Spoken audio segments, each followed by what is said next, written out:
Hi, I'm estate planning attorney Michael Redden, and today I want to talk to you about why everyone needs a power of attorney.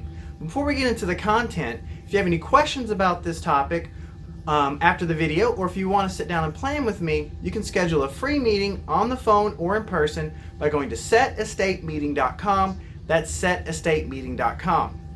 So everyone needs a power of attorney. There's a lot of folks who maybe will call me up and they'll say, hey, look, I'm single, or my spouse has passed, all my kids and everyone are grown, I don't really have a lot of stuff, but do I need a will? Do I need an estate plan? A lot of times it's a good idea to have one, but the other part is, have you taken care of your power of attorney?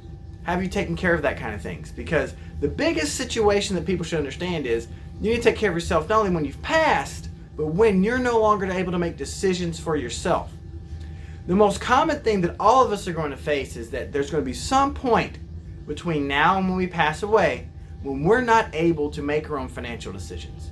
We're not able to make our own healthcare decisions and things like that. And if we haven't set things up to allow our family members to take care of us and to do those types of things, then we'll really complicate our lives and complicate their lives needlessly. A power of attorney is the easiest thing in the world to go with, right? You set that thing up. You, whether it's you're losing your faculties to make your own decisions, maybe you go into memory care, maybe you just had an accident or you had a heart attack and there's maybe only a few months where you're in the hospital and you can't do things for yourself, right? Well, this person then can go and take this power of attorney and take care of those things for you, and they have to act in your best interest. What happens if you don't have that?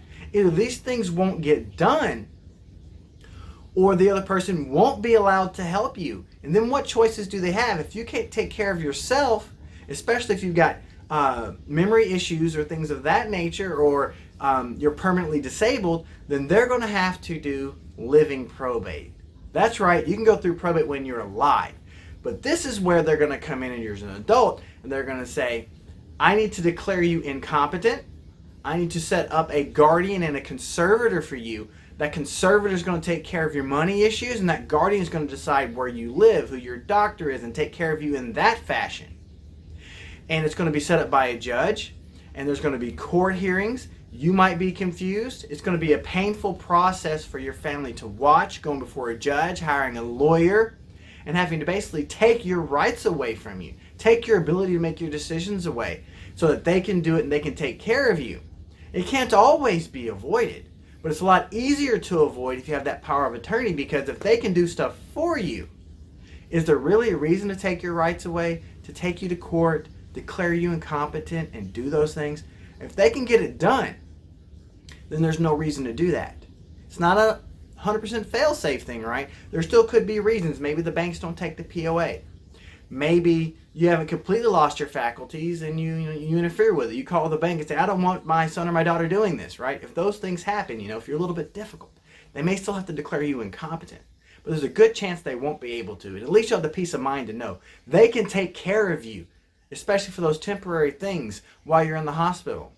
They can take care of you longer term, perhaps, and not have to declare you incompetent, go to court, and put all of your finances and all of your essentially all of your business into a public court file.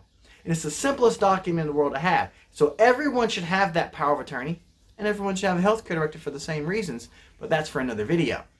If you have further questions about this, or if you'd like to plan with me, go to setestatemeeting.com. That's setestatemeeting.com. And you can set up a free meeting with me either on the phone or in person. Just select a date and time.